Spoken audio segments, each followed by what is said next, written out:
This is Trend Following Radio, where great thinking comes alive. Nobel Prize winners, legendary traders, best-selling authors, and the pros that know what drive us irrational human beings. I am your host, Michael Covel. Not filtered, raw, honest. That's my passion.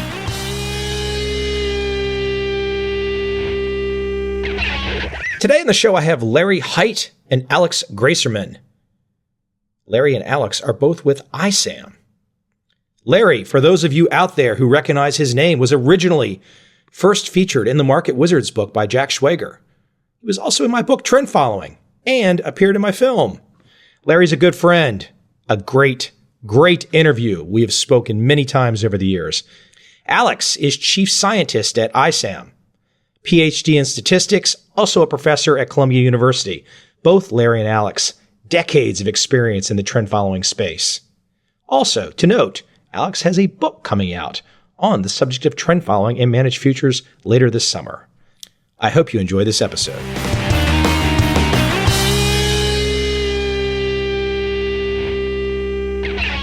There are some critics out there and some people that don't perhaps understand trend following that have that like to declare it dead every time there's a drawdown. And what are they missing, Larry?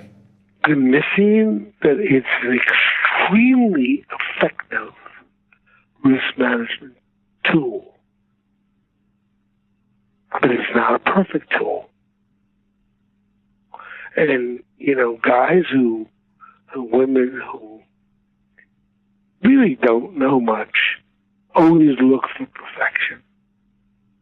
The only people who little girls, I have two daughters, now a granddaughter, when I'm my first grandson in about a month, they're into perfection.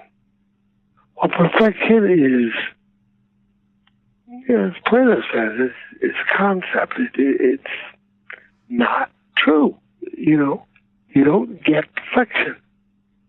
So you deal with the world, you deal with it on Bayesian probability. And that's what they don't get. Because it's like most books about gambling, and going always back to Dostoevsky and the Gambler, are about one guy trying to defeat the model,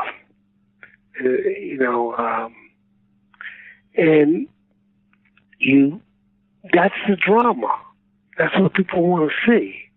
But in reality, the money is running the casino and basically aiding risk transfer.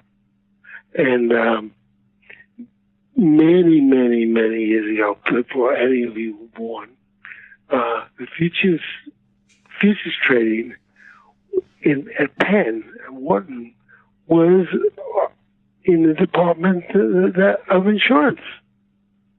And that's what we do. We're in the insurance business. For that crisis alpha. Yeah, crisis. Yeah, it's going to come. We don't know perfectly when it's going to come, but we take bets on it. And we get paid for holding it. We're in the risk transfer business. That's what markets do. Somebody owns something or wants to own. The people who want to own that risk take it on. The people who sell it are people who don't want to own it anymore or trim their books. I'd give you an interesting stat. In the past century, equity markets have had 4 drawdowns of more than 30%. Which equity markets you look at, depends. But if you kind of look at a combination of equity markets, 4 drawdowns this century or this past century of over 30%. Number of such drawdowns for trend following at the same level of volatility, 0. Right? NASDAQ is right now in a 14, 15-year drawdown. So, it's part of our standing argument that it's just trend following is an asset class. It's not particularly better asset class or worse asset class.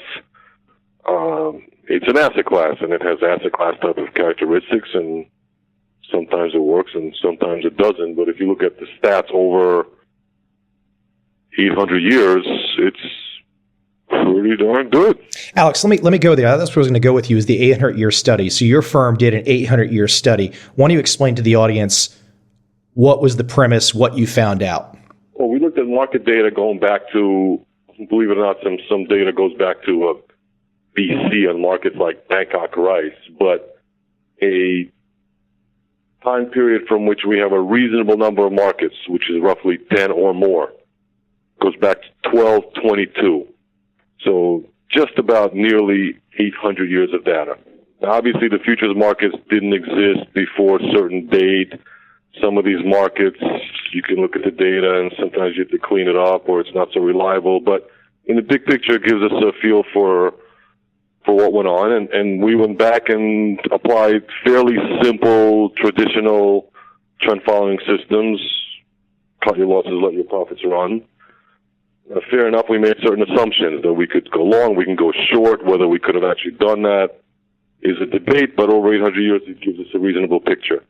And we have statistics for 8 centuries of data, and we look at things like drawdowns and the length of drawdowns and the average drawdown and the longest drawdown and the recovery and all the sorts of things that people like to look at, but they typically do that with 5, 10, 15 years of track record. Now you have 800 years. It was so big that you couldn't even barely load it into Excel.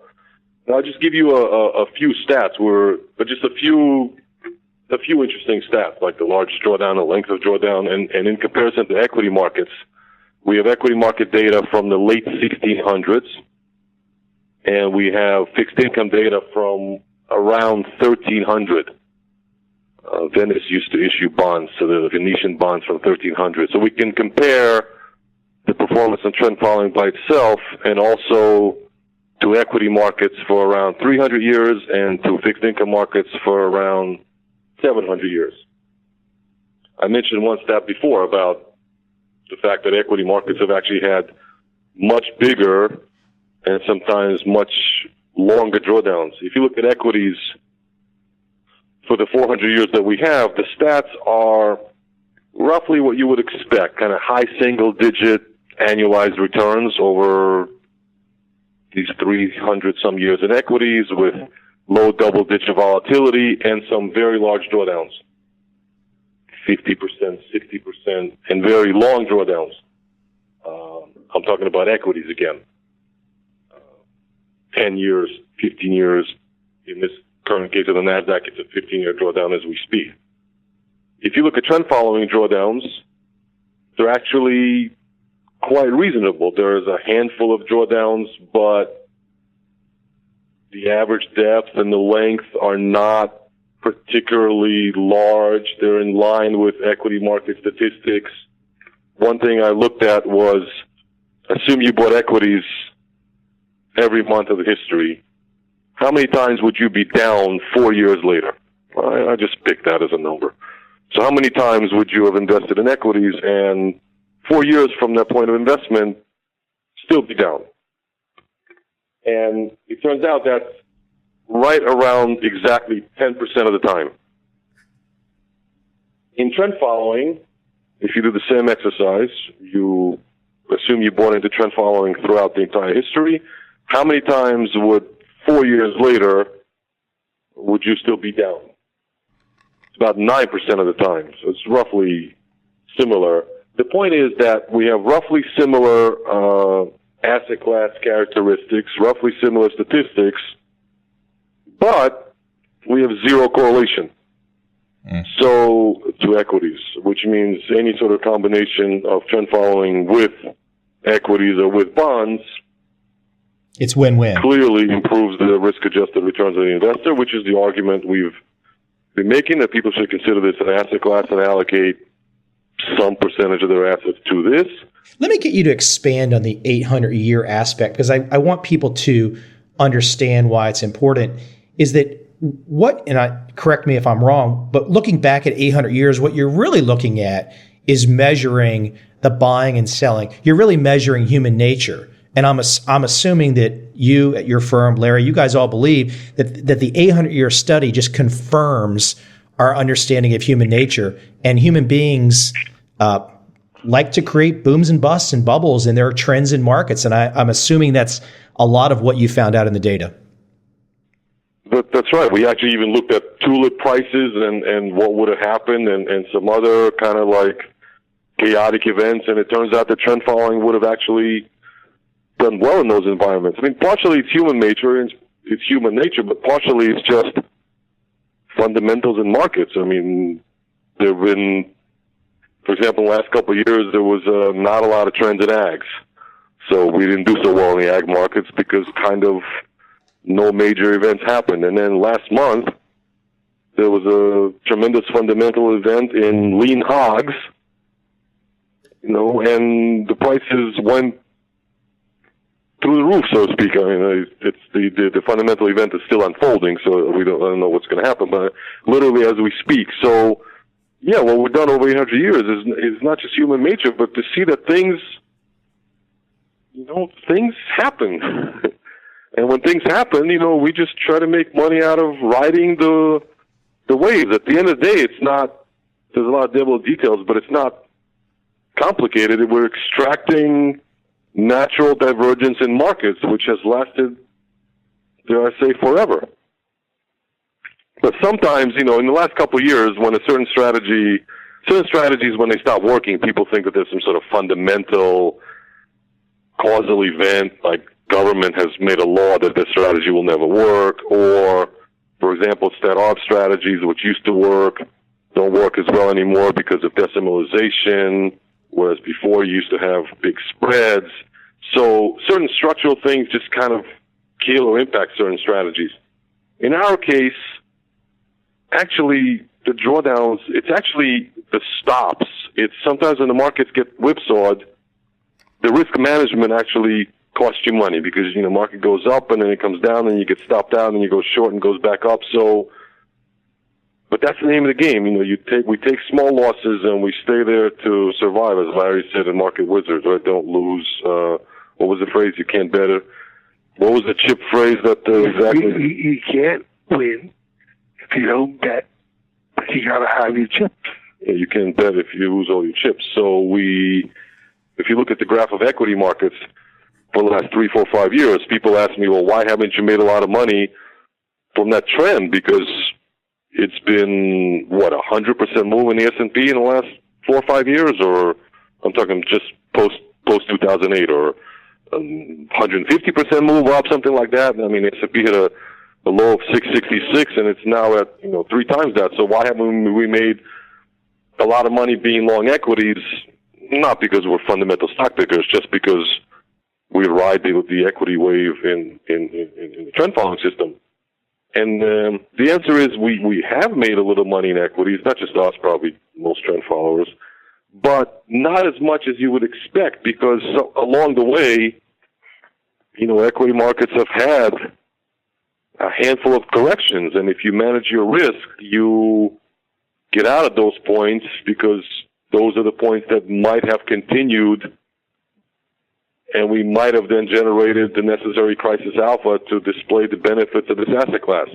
Yeah, that's a great point, because I think people get so fixated on what have you done for me lately, they lose sight of the fact of what is this unique strategy that you're applying. And maybe you could expand with this, either Larry or Alex, is if we look at the last 4 or 5 years, interest rates don't exist anymore. So there's no more interest income. You have equity markets at, all-time highs. I don't think anybody deep in their gut could think to themselves, oh, this will go on forever. And so if you kind of think to yourself that, and look, I'm not making a prediction, you guys aren't making a prediction, but we just all kind of know deep down that the Goldilocks will eventually go away. And if and when Goldilocks goes away, what other strategy beyond trend following will be there to benefit? In our case, we have gone short equities something like 7 or 8 times in the last 5 years.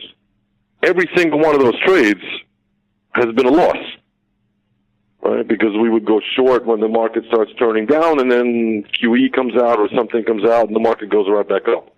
But, like Larry said in previous conversations with you when writing, there's not 2 types of bets, good bets and bad bets, good bets and bad bets, right? There's 4. good bets that win, bad bets that win, that win, and good bets that lose and bad bets that lose. In this case, the strategy made what it considered a good bet because there was a appearance of a pending reversal in the equity markets. It just didn't play out. In 2008, it obviously played out extremely well, in high double digits returns across the industry. Alex, why don't you expand on, because I think what you're really talking about is the risk management. And, I've seen in your writings talking about this, where this isn't VAR risk measures, where this is the actual money. I mean, you guys it's about ultimately cutting your losses, because as you've both said on this conversation so far, if you don't have any chips, you can't play, and no one knows what's going to happen. So you have to manage your risk. It's like auto insurance, right? I mean, who wants to buy auto insurance? But you really don't want to take the risk of getting killed or, the suits and everything else. So basically you pay to have peace of mind. We use trend following and stops to get peace of mind. Because we don't want to lose those chips. Because that's how our business functions.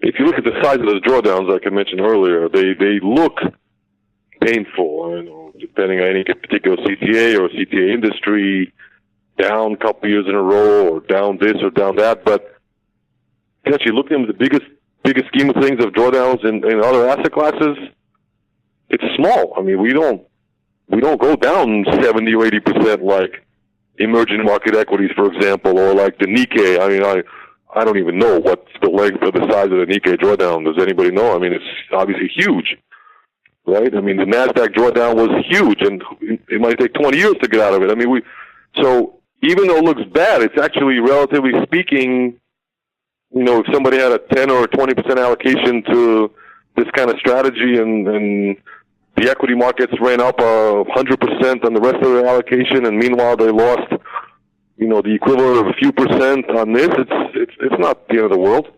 Look, if you go back and you look at marriage, right? Marriage has to be the major decision most people make. The last time I looked at this, and I've been married a long time, 50% of the marriages ended in divorce. That used to be the general rule.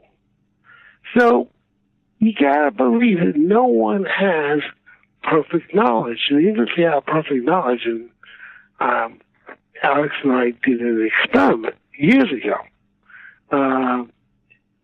where I posed the question to Peter Matthews, and I had Alex did the work, Peter Matthews and I had the argument. And I said, well, what if you did have perfect knowledge? Well, find that if you had perfect knowledge as to what would happen a year in advance, it didn't help you. It didn't help your risk management, because you could go down and lose 40 or 50%. Yeah. And this is not, so this is like paying that auto insurance. It's a cost. But it's a cost that's well worth it. And it has tremendous flexibility in it. You can choose what you're going to lose. It's very hard to do that in a lot of businesses. I'm looking at my back window, front faces Central Park, but there are all these buildings. Well, once somebody starts to put a spade in the ground to build any of these buildings, it's very costly to pull out. And if the buildings are not rented up fast, they become big drainers. So nothing in life is perfect. The way you get through life is you survive. And I just read a book called Extinction. Because whole species die. They can be around for 1,000 years and die.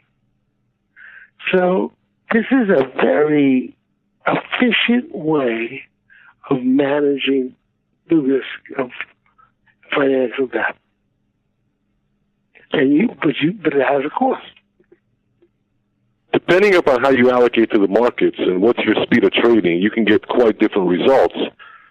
But then your portfolio benefits could be quite different. Let me give a real live example. Suppose we were running, everybody's read Michael Covel's many books, and people know what basic methods of trend following are, some kind of whether it's a moving average or looking at the price history. It's not really rocket science anymore to just look at whether the price has been going up or down. Well, suppose we were using a quite long trend following system. By long, I mean just long time period. 200, 300, 400-day moving average, just make up a number. It would have actually, if we looked at our data analysis, it would have actually captured the entire equity up move.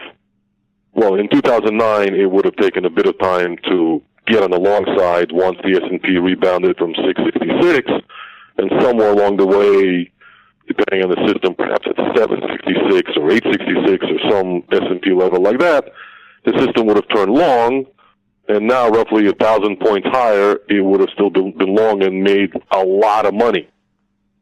Okay? A somewhat faster system, even a 100-day moving average, or just, again, making up an example, would have been a bit whipsawed, because along the way, the S&P did not go in a straight line, and it would have gotten stopped out, and it may have even gotten short a few times, which inevitably would have probably been losing trades because the market move kept going up. But the ones with the longer time frame actually bring in more so the natural beta, and they take away from the crisis alpha benefits. So in other words, if somebody were to say, I'll put 100% of my money into trend following, I might suggest a longer time frame system, because they don't have otherwise any exposures to equities or bonds or commodities, and a longer time frame system may allow them to get exposure to the benefit from some of the really longer term trends and moves, if that makes any sense. Yep. But if they have, let's say, a 50% allocation to equities to begin with, a pension fund or private investor or whoever, they don't need something which is then going to be highly correlated to equities. Yeah, we've used equities as an example of a market that's made a big move in the last 5 years. We could pick any other market. But, Mike, do you think that kind of helps thinking, that kind of an example? Absolutely. And I'd like to go back to something that you both brought up too, because you were comparing, as you define it, the asset class of trend following, the strategy of trend following. You were comparing it to things like the NASDAQ and the Nikkei. But the NASDAQ and the Nikkei are just individual markets that people can buy and hold. There's no thinking behind that. There's no risk management there. There's no strategy. It's just buy and hold. And I think that's what a lot of investors want to do. They want to take a strategy like your firm undertakes, and they want to compare the strategy to a buy and hold market. But it's two different beasts. I mean, it's two different things. Yeah, but most investors have an allocation to that buy and hold because they've been, dare I say, either brainwashed or taught, depending upon which view you want to take, that they just need constant exposure to those things, right? And as those things go down, they just kind of pray that they go back up or hope that they go back up, and they just hold them, right? So to them, what we offer is the ultimate portfolio diversifier. I mean, we are like this monster in the corner. What's happening? One point I want to make, that what's happening in the trend following industry right now is because of some of the recent kind of lack of performance, a number of industry participants are trying to diversify away from trend following by doing other things. Could be carry strategies or long-only strategies or any number of things. In and of itself, okay, that may be a noble objective, but actually what we think that's doing is, we have a paper on this, and it's part of the book, one of the chapters, is they are diversifying the diversifier. Because basically anything you do to trend following that builds in some of that long beta or some of those carry-type trading characteristics will just lower the crisis alpha and lower the portfolio benefit. I think might be interesting for both of you to offer an opinion about this is not necessarily about trend following, but maybe offer an opinion, not look, and you're not trying to be fundamental experts here, but we can all look at what's going on in society. And Larry, you've seen several booms and busts in assorted markets in your career. And I think, getting back to the beginning of our conversation, and maybe as we wind down, what's changed? What's changed about human nature, Larry? Nothing has changed about human nature, right? If a really good-looking girl walks by, guys' heads will turn. In a gender-neutral environment, girls will say, "We'll look at the guys." Same way that the guys look at the girls. Nothing has changed. The context has changed. The speed has changed, but nothing changed. You get something, you buy something, and if it starts to go down, depending on how you get paid off by it, if you buy something with a good yield, so you'll tend to want to keep it longer, right? Because it's giving you something. So I don't think anything's changed. Speed has changed. Now we're in a no interest rate environment. When I understood that about a year ago, I went out and I borrowed a lot of money. I bought a portfolio of interest-bearing stocks that were basically giving me a cumulative return much higher than I was paying for the money. So I think it's understanding the reality of what was your goal. Your goal is to basically always defend your purchasing power. You don't really care how much money you make, because if the value of the money is going down, that doesn't help you. Germany after the First World War. So you invest, if you're a rational person, for purchasing power, to accumulate it. And futures are kind of neat in that they allow you to do it economically and quickly. So when I had a car, I had insurance. In case there was an accident. Well, it cost me money every year, but I didn't mind paying that money because it cost me a lot more. So for a small amount of money, I hedged myself. I hedged that risk. Yeah, I think that the hedging of the risk, the transferring of the risk, I think if there's anything that the audience can take from listening to both of you today is the idea to think about this risk transference process and, let the profits take care of themselves. But the reason that drawdowns happen is that nobody knows if those markets, when they turn and go the other direction, no one knows how far they're going to go. And you've got to protect your purchasing power. You both have been very clear about it. Yes. Yeah, Mike, I just want to add that so the system is not just, leave it alone. What I'm talking about is leaving alone the allocation to a pure trend following. But again, it depends who you are as an investor. If you say it's the only investment I'll have, it's the only investment I will make, I just want a CTA and I'll put all my money in that CTA, whoever says that, all the money. Well, that's a slightly different utility function, because then it may be okay to include, like I mentioned earlier, longer-term strategies or some carry strategies, or do one of these kind of like multi-strategy CTAs. But if you're an investor that naturally has exposure to, call it standard things, bonds, equities, because it's just in the portfolios or the institution, it's already in there.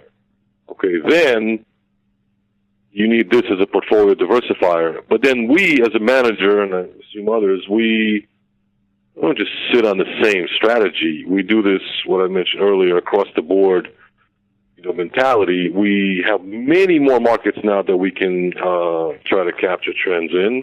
Many more risk transfers that are going all over the place. There is this kind of futurization going on, bring a lot of markets on the exchanges. I'll give you an example of a market we made fair bit of money in recent history. Emissions. I know Larry probably wouldn't even know how to spell the word emissions. Although I do remember the car. I remember the used car you gave me, Larry. That was putting out a lot of emissions. Larry, are you going to take that dig, Larry? Come on now. You gave me that Mercedes that was like putting out a lot. But anyway, emissions, 10, 15 years ago, like, what is that? Now it's actually a fairly liquid futures market. We don't get involved in any sort of like over-the-counter crazy stuff. And we made a fair bit of money, as I recall, actually being short. We have some, German power and some other markets. So we are actually making a massive effort not to win some kind of a medal for trading the most amount of markets, because you could just stick in 1,000 markets and trade one contract, but to actually have meaningful allocations to markets. So we're not just, the whole thing is not just, we have had a whole discussion about the equities, but the whole thing is not dependent on whether we catch the next equities turn or not. At the end of the day, it's still only one market. It's still small compared to all the other markets. So we actually make it a mission of ours to diversify as much as possible everywhere and to generate P&L from divergence, as we call it, in as many places as possible. And that's how we kind of go on offense during these kind of environments. Now, if there's no trends in all the places, then we will just cut our losses and kind of go into a hibernation mode. The natural thing, great thing about this strategy is almost risk manages itself. If we have less signals and less trends, we have less risk, and it just kind of hibernates until something happens and there's a crisis in hogs or somewhere, and it just comes back and jumps right back in. It's got that natural mode. It never adds to losing trades. That's what gives it that survival capability. But the more markets we can do this on, the more we can take advantage of lower transaction costs, which are much lower now than 20 years ago. The more things we can trade, and the more diversified we can make it. And hey, Alex, let me pick on some of the comparison markets for a second. So you've both been very honest about the perceived negatives by some people that are learned and some people that don't understand trend following, and we've talked about those at length today. But I think it's worth mentioning as a comparison. We've seen multiple booms and busts in the S&P in the last 15 to 20 years, and I think it would really be wise for the audience, maybe the audience out there that's not familiar with this, is to say to themselves, if you can see the S&P drop 50% in 08, if you can see it drop 50% in 2000 to 2002, why can't you imagine it happening again? Look at the Nikkei. Where's the Nikkei at? 15 grand? Where's the all-time high? 1989? I think people really need to think about, while you guys have both very honest and you've laid out the negatives, I think there's a huge positive here too, which is the comparisons are not going to always go up. At least the evidence says to us that the comparison markets that everyone loves to talk about, the buy and holds of the major equity indices, in particular America, don't always go straight up. They can have major down periods and major drawdowns that last decades. Yeah, and if you actually look at the data past 2008, here's an interesting fact. So just after 2008, okay, suppose you had an investment which was 50% equities and 50% trend following. Obviously, your 50% equities, long only, would have made 100% or whatever the equity market's gone up. The 50% in trend following in the last 5 years, again, depending on the manager you selected, but it's roughly flat, right? Because again, we as an industry don't have 80% drawdown. So roughly post 2008, if you just take 2009, 2010, 11, 12, 13, it's roughly flat. Well, hey, in the scheme of things, if you have an asset which people say is dead and it's been like roughly flat for 4 or 5 years, I'll take that all day long. Compared to the NASDAQ, for example. If it's the other way around, then you get like 80% drawdowns. If you go the other way around. So if you look at 2008 and you had a 50-50 mix, you would have made a lot of money in trend following, but you lost it all in. So you have this, what Larry has called for many years, asymmetrical leverage. On the downside, we could have losses, or we could tread water for a few years and it just looks like nothing's going on, but our upside could be much, much bigger. So we have this, for the statisticians in the audience, a positive skew, right? And, there's very, very, very few strategies out there anywhere, except for trend following, I'm not aware of any, that you have a positive skew. And that's what gives it the benefit. So when it does poorly, it's still okay. I remember in 1994, trend following was declared dead. Remember, Larry? And there was like 5 CTAs. So it certainly wasn't like some kind of a dominance of the industry. There was like 5 or 10 CTAs, and, it was dead because it was in a drawdown. We've heard this 6 or 7 times. I had the privilege of getting to know how Janine, the guy at ITT, and he said to me one day, he said, Larry, business is not like going to the movies. Okay. Well, you buy a ticket, you go to the movies, and you wait, you see how it turns out. So now, in business, you have to know where you want to go. And the sole biggest thing that any investor, I don't care if you're running a sovereign wealth fund or you're a guy with a small pension fund, you have to protect that buying power. That's it. You must do that. And that's what futures in a mixed portfolio does. By the way, we've obviously we've looked at in 800 years what would happen if you bought these various investments, asset classes during drawdowns. Right, so we've obviously did that kind of work. If you buy equities during drawdowns, obviously if you knew that your largest drawdown was 80% and you waited till the equities go down 80% and you bought it then obviously you would have made money. But there's no way in hindsight you would know that's the largest drawdown. If you started buying when it was down 20 or something like that, you end up with a horrible result because you start buying when it's down 20 or 25 or whatever you might consider a reasonable size drawdown, and it goes down to 35 and 45 and 55 and in 80, and you'd be like up your eyeballs in Nikkei right now. You get stopped out by the brokers because you're running out of margin. So you would just, because some of the equity drawdowns just run. If you bought into trend following at reasonable levels of drawdowns, you would have done very well.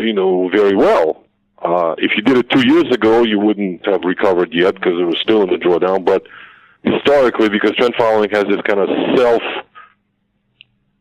self-risk management mechanism, when it doesn't do well, it just kind of like hibernates itself. We have this in the books, these statistics, but you do very well investing in trend following during kind of like drawdown periods, whereas you do extremely poorly doing that in equities and bonds, for example. Well, Alex and I have a friend, a PhD from Princeton in, I don't know, physics or whatever. Really smart guy. And he got into stat arb. Stat arb is basically, you have his average, and you go down a couple of standard deviations, you buy more. As it goes down, it's an even better bet. Well, he basically is out of business. Because buying into that hole is not self-adjusting. You have to, what we have in trend following is we're actually getting rid of the losers and buying what we hope will be the next winners. And the proof that they're winning is that they're going up. Or the strategy is making more money. We don't care if it's long or short. But the point is, we don't stay in losing propositions. And if you look at nature, that's how nature works. You book sixth extinction. And you can see that whole species die out because the environment changes. Well, this is a flexible program we have. We can go wherever it's good. Doesn't matter. Because our task is to keep our buying power and our clients' buying power. Keep and increase. I think that's probably a perfect place for us to end today. I think you guys have touched on a tremendous amount of topics. I think the audience is going to enjoy the perspective. And I think the buying power perspective is just terribly important. And if you're going to make comparisons across different asset classes, to try as an investor to be honest about what those comparisons are. And trend following has that built-in risk management strategy. There's not a risk management strategy going long the NASDAQ. You're just long. Right. And, the marginal line was a very good example of what happens if you have one single strategy. It doesn't adjust. So they built the marginal line, and Germans just went around it. We're always, we're always adjusting to the environment. One of the great books I ever read was The Origin of the Species. And he has in the beginning, look, it's not the strongest and it's not the smartest. It's the most adaptable to the environment. That's what he means. Fitness for the environment. And trend following fits to the environment. It doesn't tell the environment what should be. It adjusts to what is. And I think, Larry, you're known for the timeless wisdom. And I think you recanting that's the timeless wisdom. That's the takeaway, that people should just be that ability to adapt and survive. Adapt to survive. Yeah. That's the critical takeaway. Yeah. So I thank you very much. But I mean, that's really what it comes down to. I try and get things done really simple. Yeah. And that's why I like trend following. Because it adjusts automatically to what's happening. And we use a Bayesian statistical. I didn't even know about Bayesian statistics. And it's funny because I grew up in the area of baseball, but they had that's what baseball averages are. They keep adding to the averages. They keep adjusting. Okay, well, Mike, thank you very much for joining us. Absolutely. And the next time you come to New York, let us know. Let to buy you dinner, or if you're going to be, we cross paths in London or China or whatever. Singapore, for sure. I look forward to seeing you. Yeah, absolutely. Larry, I miss you. I always miss our conversations. We've had some great conversations over the years. Yes. Hopefully we'll cross paths. And Larry, if you can make it out to Singapore before I make it to New York, we'll do it. Yeah, no, definitely. Okay. Bye-bye. I love interviewing Larry. Just a really interesting guy. And as a little extra, a few minutes of our conversation, not about trend following. What part of the world are you now, Mike? I'm in Saigon today, Vietnam. All right. How do you like Saigon? Larry, I'm a simple man, just like you. I judge places by the women, and it's good. Yeah. Okay. Yes. I shouldn't make it more complicated than that, should I? No. Oh, because there was a time you said you had a free trip to Saigon. One way. Well, you didn't know it was going to be one way, but you could have been stopped out. Yes, this is true. Let me give you. So for you, what time is it, Mike? It's 9:00 at night. At night. Okay. All right. By the way, when are you coming back? I came back for a month and a half in December and early January. Then I came back here. So I was pretty much in Asia all last year, and then I came back here late January. And you stay there, what, for another 6 months, a year, week? Larry, the trend is up, so I don't know. Should I get off? I don't know. I'm here for probably the year, but I'd like to go to Tokyo or Singapore, so I could end up there the second half of the year. So I'm not sure. Okay. All right. And what is the attraction of Asia on a business-wise? I can understand the women. Well, Larry, last year, we haven't really spoke. So last year I went on this speaking tour, and it turned out to be, I probably gave 45 presentations to hedge funds, mutual funds, Singapore Sovereign Wealth Fund, Malaysian Sovereign Wealth Fund, 5 of the top 10 largest mutual funds in mainland China. I was in Beijing, Shanghai, Guangzhou, Shenzhen, Kuala Lumpur, Singapore, Ho Chi Minh City. I spoke somewhere else. Where did I forget? Tokyo. And so I was all over. And it was just, for me, it was just nice to kind of dig in and see what the lay of the landscape is. I don't necessarily have the business part figured out over here. My business is not Asia. My business is everywhere. So, but I like the energy that I feel. It reminds me maybe of where we've been in America at certain points in time. Okay.